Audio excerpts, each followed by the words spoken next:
Salam pemirsa, dalam waktu kurang dari 1 bulan sebelum Donald Trump diharapkan memasuki Gedung Putih kembali, para pejabat senior Ukraina telah terbang ke Amerika Serikat untuk berkonsultasi dengan tim Trump.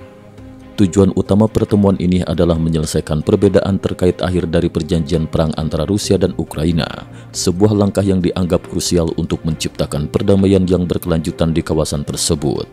Menurut laporan dari The Wall Street Journal yang mengutip sumber berwenang, pada tanggal 4 Desember 2024 kemarin, Kepala Staf Kepresidenan Ukraina Andriy Yermak melakukan diskusi intens dengan tim Trump.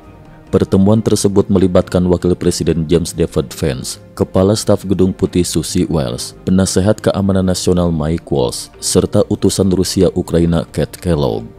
Fokus utama pembicaraan adalah tentang gencatan senjata antara kedua negara yang saat ini terjebak dalam kebuntuan di medan perang. Presiden Ukraina Volodymyr Zelensky baru-baru ini menyatakan bahwa Ukraina mungkin tidak lagi bersikeras menggunakan kekuatan militer untuk merebut kembali 20% wilayah yang diduduki oleh Rusia. Sebagai gantinya, Zelensky lebih memilih negosiasi diplomatik dengan syarat Ukraina bergabung dengan NATO.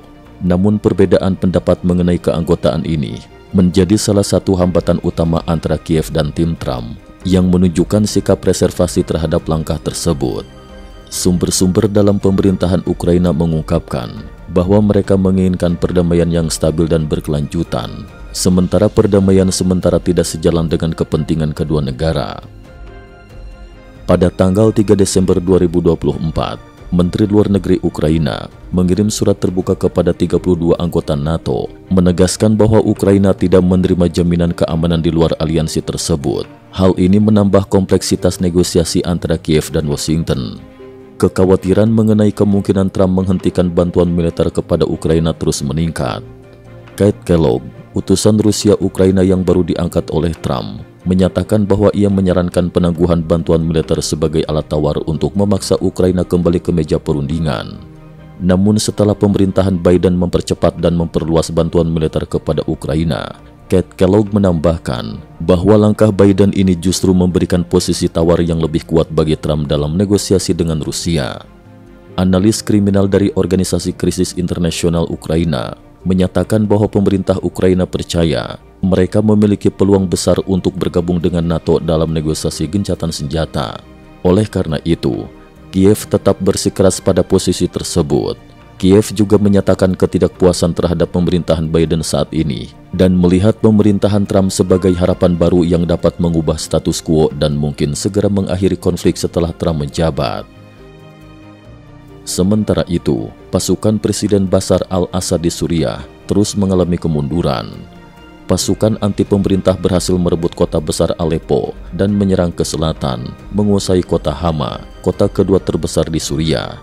Kondisi ini memaksa armada Angkatan Laut Rusia untuk segera menarik diri dari basis di Tartus, Suriah.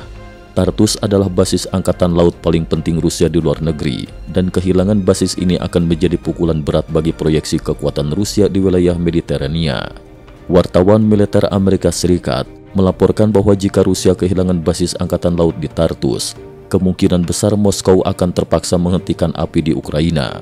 Hal ini disebabkan oleh ancaman pasukan anti pemerintah yang kini dapat mengancam seluruh garis pantai Suriah, termasuk basis Tartus.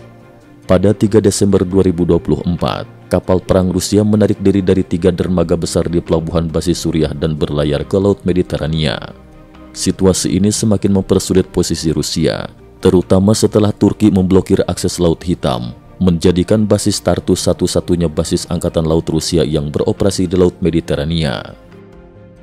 Rusia kini menghadapi dilema strategis. Jika terus berperang melawan Ukraina tanpa dukungan yang kuat di Mediterania, Rusia berisiko kehilangan pengaruhnya di Eropa Selatan dan Afrika Utara. Selain itu, rezim Assad di Suriah yang menjadi sekutu utama Putin juga berpotensi runtuh, yang pada akhirnya akan mengurangi dukungan yang diberikan kepada Presiden Vladimir Putin.